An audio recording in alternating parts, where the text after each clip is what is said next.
संगमनेरकरांसाठी खुशखबर. आता बर्फाची नदी पाहायला काश्मीरला जायची गरज नाही.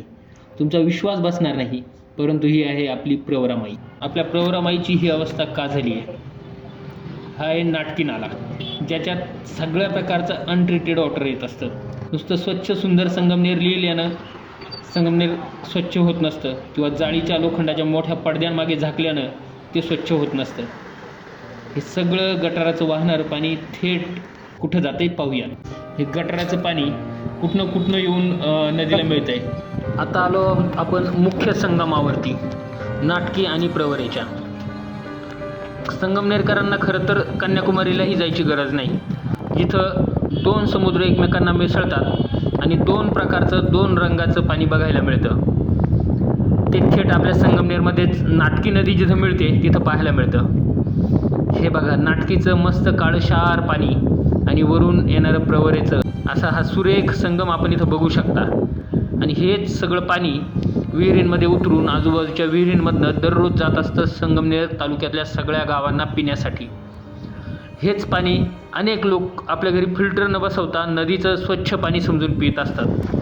हेच पाणी जनावरांनाही प्यायला असतं.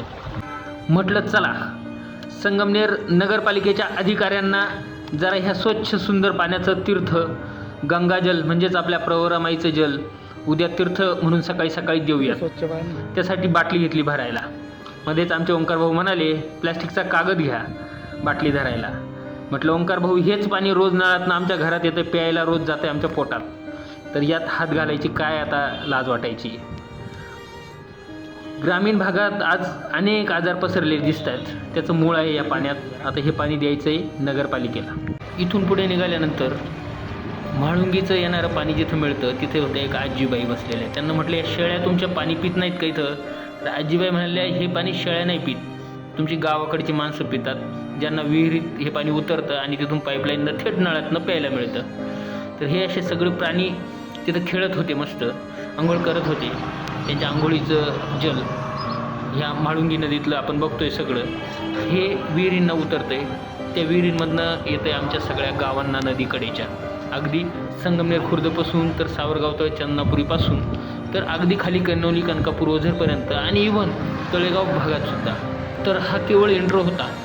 पूर्ण व्हिडिओ आपल्याला लवकरच बघायला मिळेल, परंतु त्याआधी उद्या सकाळी मोठ्या संख्येनं जमूया नगरपालिकेच्या अधिकाऱ्यांना तीर्थ द्यायला, ठीक 11 वाजता नगरपालिकेमध्ये. धन्यवाद.